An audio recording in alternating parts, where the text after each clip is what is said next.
Alors je quitte mon albergue au Cebreiro. Ça a été très bien avec un paysage qu'on peut voir incroyable.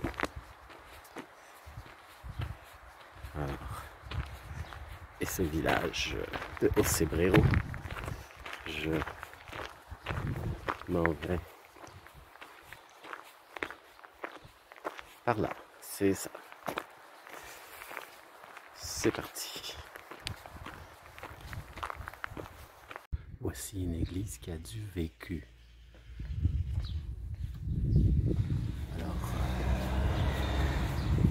je ne pourrais pas vous dire quel est le nom du village, parce que j'ai pas vu de pancarte. Et le mot village étant un bien grand mot, je vais croiser beaucoup de petits hameaux, on peut appeler ça plus des hameaux, qui sont constitués de... Excusez-moi, j'ai vu un insecte et ça m'a fait peur. Ça m'a surpris. Alors, des hameaux qui sont constitués, comme je le disais, de 2-3 fermes, pas plus. Et ils ont donné un nom à ces hameaux qui deviennent des villages. Donc, je vais en croiser beaucoup. Mais c'est à peine si tu les remarques. Tellement c'est petit. Mais c'est bien parce que ces petits hameaux ont des auberges, des albergues. Alors Buen Camino, ceux qui marchent, comme moi, ils ne sont jamais pris de court. Il y a toujours un endroit pour dormir dans ces petits hameaux. Donc c'est très, très pratique.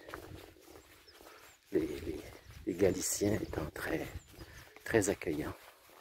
Ok, le village que je ne savais pas, je ne savais pas le nom, c'est Linares, pardon, avec la Niota. Alors, on va franchir une petite montagne, mais on va la contourner comme on peut voir. Non pas par la route, mais par un chemin sur le côté. Nous sommes actuellement devant la statue de San Roque et nous sommes à l'alto de San Roque à une altitude de 1200 mètres. Ce qui est malheureux, c'est que vous ne voyez pas très bien la statue parce que vous êtes à contre-jour. Mais on va essayer de faire de quoi? Non, non, ça va. Vidéo.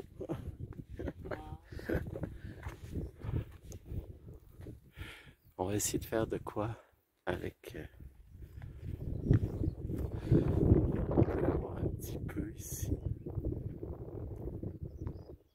Et regardez, ce qui est drôle, c'est que les marchands ont mis des sparadraps sur les pieds de la statue pour montrer la souffrance que certains peuvent endurer avec les ampoules. C'est ça qui est drôle.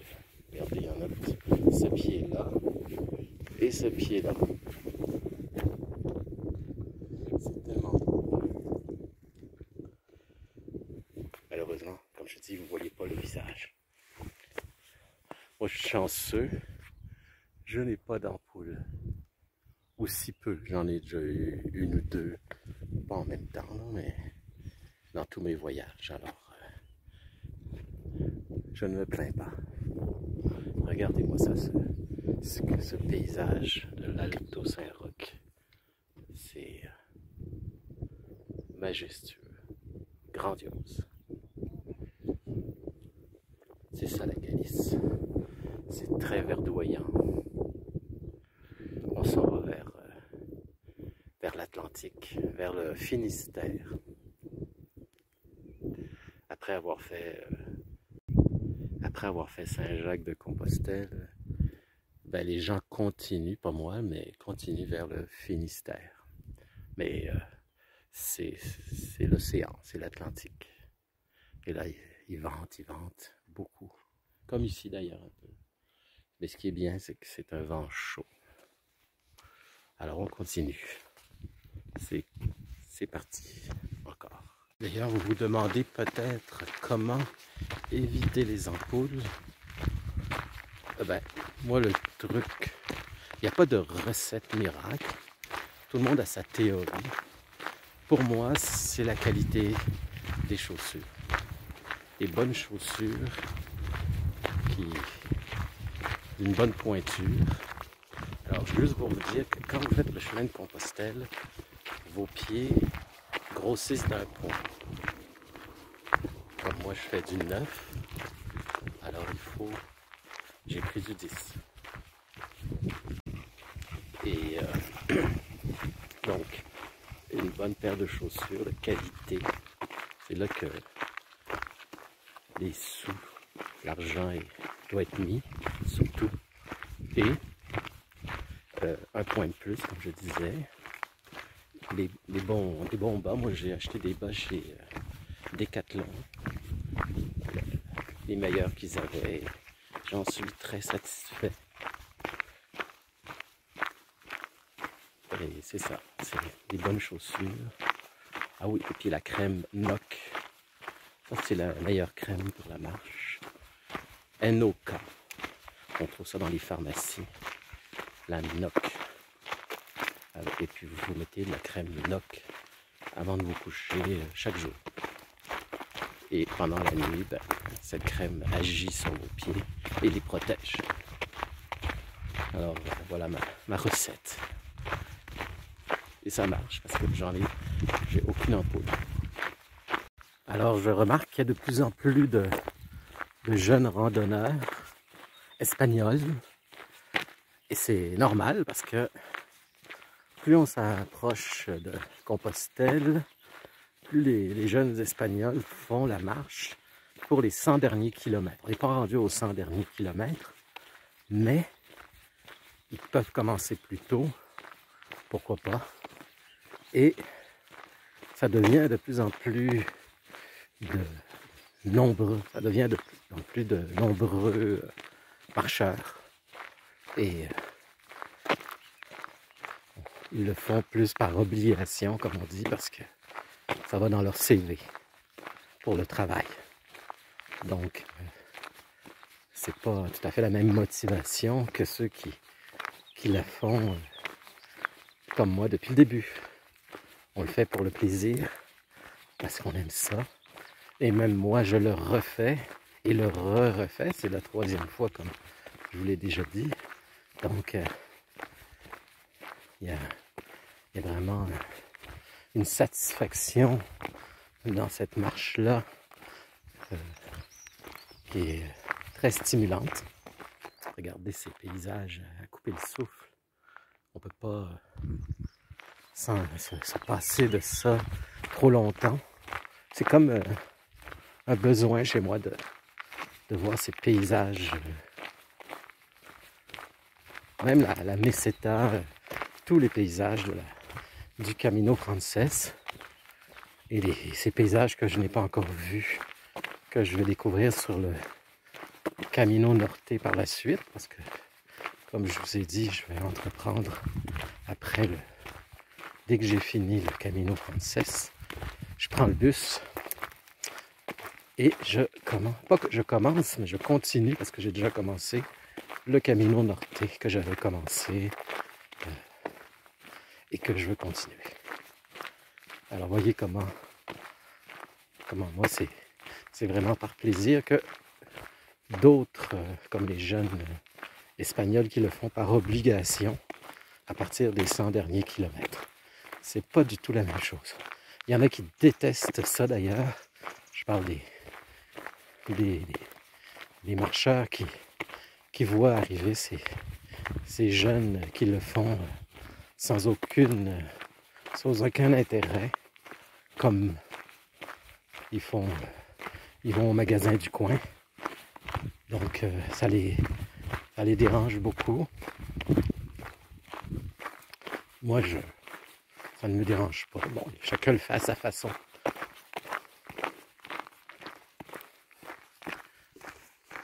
Alors, je vais vous montrer comment la Galice peut être belle. Regardez bien. Un panoramique qui vaut le détour. Une nature fantastique. Ça fait une marche tellement relaxante à travers ce paysage incroyable.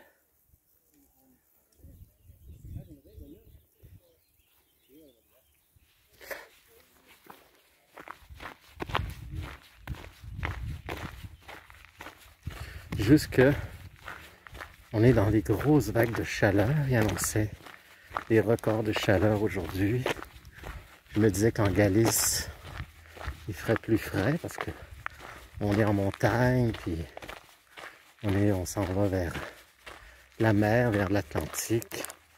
Alors on a le vent plus frais. Eh bien, je me trompe. Il est à peine 11 heures, puis il fait aussi chaud que si on était dans l'après-midi. Donc, la vague de chaleur record en Espagne qui est annoncée, là, qui est en train de se faire, est aussi valable ici que dans le reste de l'Espagne.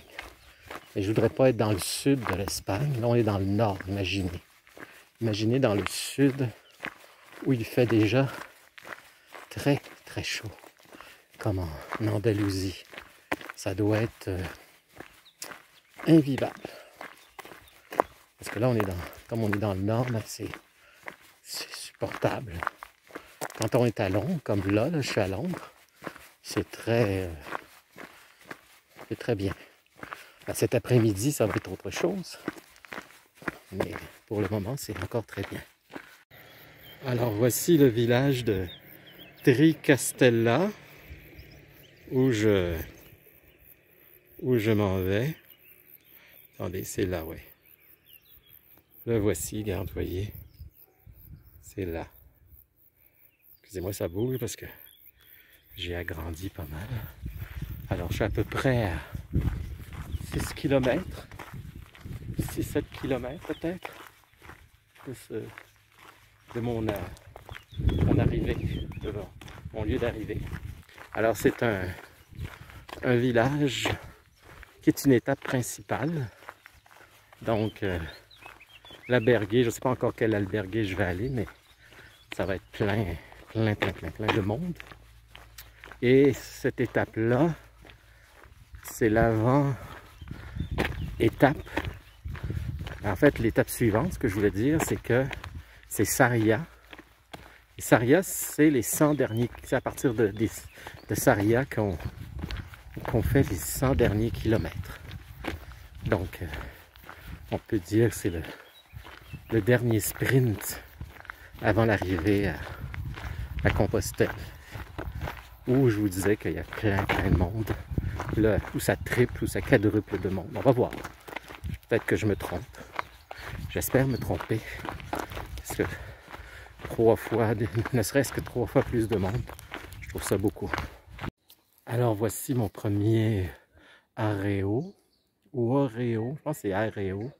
C'est un grenier. En fait, c'est un genre de lieu d'entreposage du grain. Vous voyez, il est sur pilotis pour protéger des rongeurs, des rats, tout ce qui pourrait venir voler le grain. Alors vous allez en voir plein. Je vais vous en montrer d'autres. Le nom, ben, je vais m'assurer du nom exact, mais ça ressemble à ça, Reo, si je ne me trompe pas. Je reviendrai là-dessus. Quand votre eau est trop chaude, de toute façon je suis rendu à bon port dans 15 minutes, et que votre eau est trop chaude et vous voulez, vous ne pouvez pas la boire parce qu'elle est trop chaude ou elle n'est pas à la hauteur, ben, ce que vous pouvez faire, c'est arroser votre chapeau.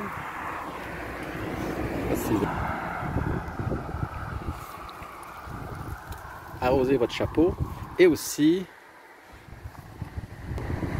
arroser votre tête. Ah! Ça fait du bien, je peux vous le dire. Il n'y a rien de plus rafraîchissant. Alors je suis au village de Ramil, et regardez-moi cet arbre-là, qui est presque surréaliste, tellement il est beau, incroyablement beau. Regardez-moi ça, ce tronc d'arbre qui est composé de, je ne sais pas de combien d'arbres. C'est un petit bijou de la nature.